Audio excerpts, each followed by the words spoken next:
Welcome to சோலை சாய் சமையல். இன்றைய வீடியோவில் சத்தான சுவையான சக்கரவள்ளி கிழங்கு அல்வா தான் செய்ய போகிறோம். இது அரை மணி நேரம் கூட ஆகாது, ரொம்ப ஈஸியாக செஞ்சிடலாம், ரொம்ப டேஸ்ட்டாகவும் இருக்கும். வீடியோக்குள்ளே போகிறதுக்கு முன்னாடி நம்ம சேனலை இதுவரை சப்ஸ்கிரைப் பண்ணலைன்னா பண்ணிக்கோங்க. பக்கத்தில் இருக்க பெல் பட்டனை கிளிக் பண்ணி வச்சுக்கோங்க. அப்போ தான் நம்மளோட எல்லா வீடியோ நோட்டிஃபிகேஷன்லாம் வரும். வாங்க வீடியோக்குள்ளே போய் எப்படி செய்கிறதுன்னு பார்க்கலாம். சக்கரவள்ளி கிழங்கு வேக வச்சு எடுத்து வச்சுருக்கிறேன். 2 விசில் விட்டு தோல் உரிச்சுக்கலாம்.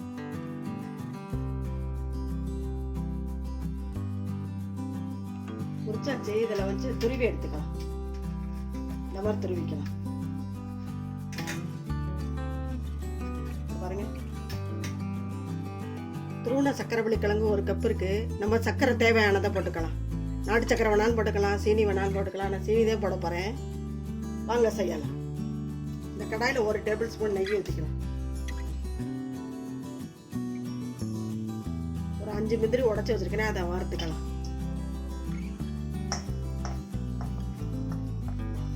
முந்திரி நல்லா வறுவிட்டுருச்சு, ஒரு பிளேட்ல எடுத்துக்கலாம்.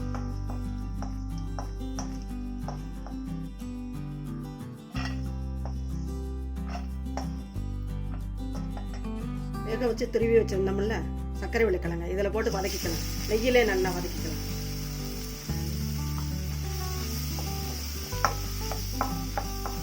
நெய்யில் வதக்கினா நல்லா வாசனையா இருக்கும்.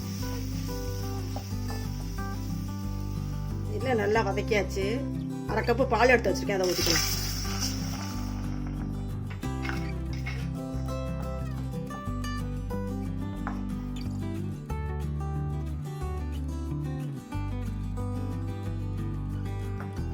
காய்ச்சி ஆறின பால் தான் ஊற்றினேன். சக்கரவள்ளி கிழங்குல வடை செய்யலாம், புளிப்பணியாரம் செய்யலாம். நம்ம சேனல்லே போட்டிருக்கோம், அதோட லிங்க் கொடுக்குறோம், போய் பார்த்துக்கோங்க. எல்லாமே செய்யலாம், டேஸ்டாக இருக்கும். பாயாசம் செய்யலாம்.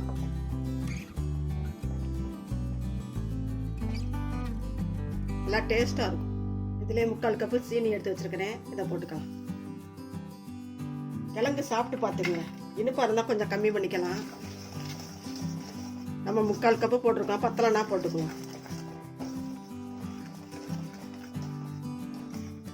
எனக்கு 3/4 கப்பு சீனி சரியாக இருக்குது இனிப்பு.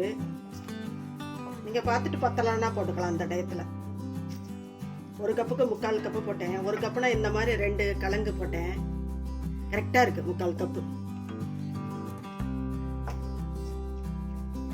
பத்தலைன்னா அந்த டயத்தில் போட்டுக்கலாம்.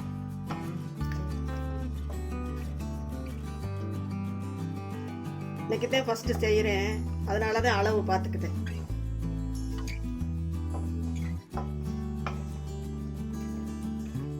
இல்லைங்க, கேட்டவொன்னே அழகா அல்வா வேணும்னு கேட்டவொன்னே செஞ்சு கொடுக்கலாம்.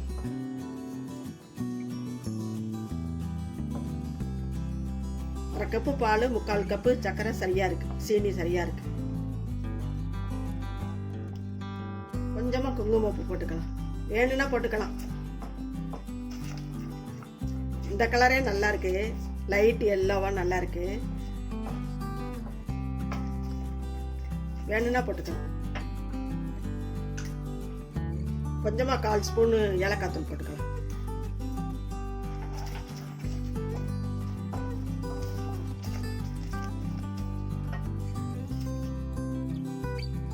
ஒரு ஸ்பூன் நெய் ஊற்றிக்கலாம். ஃபர்ஸ்ட் 1 டேபிள் ஸ்பூன் ஊற்றணும். நெய் வேண்டானாலும் ஊற்ற வேண்டாம், நல்லாத்தே இருக்கும். வறுத்து வச்சிருந்த முந்திரியையும் போட்டுக்கலாம். ஃபர்ஸ்ட் தர கிண்டும் போது கொஞ்சமாவே கிண்டி பாருங்க. ரெடி ஆயிடுச்சு. இதை பாருங்க, ஒட்டலை பாருங்க கடாயில். இந்த மாதிரி பண்ணும்போது ஒட்டலை பார்த்தீங்களா? இயற்கையான கலராக அழகா இருக்கு பாருங்க. ப்ரெசர்வேட்டிவ் எதுவும் கலக்காம, கலர் போடாம சூப்பராக இருக்கு கலர். டேஸ்ட்டும் ரொம்ப நல்லா இருக்கும். செஞ்சு பாருங்க. ஒரே கோதுமை அல்வா, கேசரி இந்த மாதிரி செஞ்சுக்கிறக்காம சக்கரவள்ளி கிழங்குல அல்வா செஞ்சோம்னா பிள்ளைங்களுக்கும் புதுசாக செஞ்சு கொடுக்கலாம். ஹெல்த்தியாகவும் இருக்கும். ரெடி ஆகிட்டு ஸ்டவ் ஆஃப் பண்ணிக்குவோம்.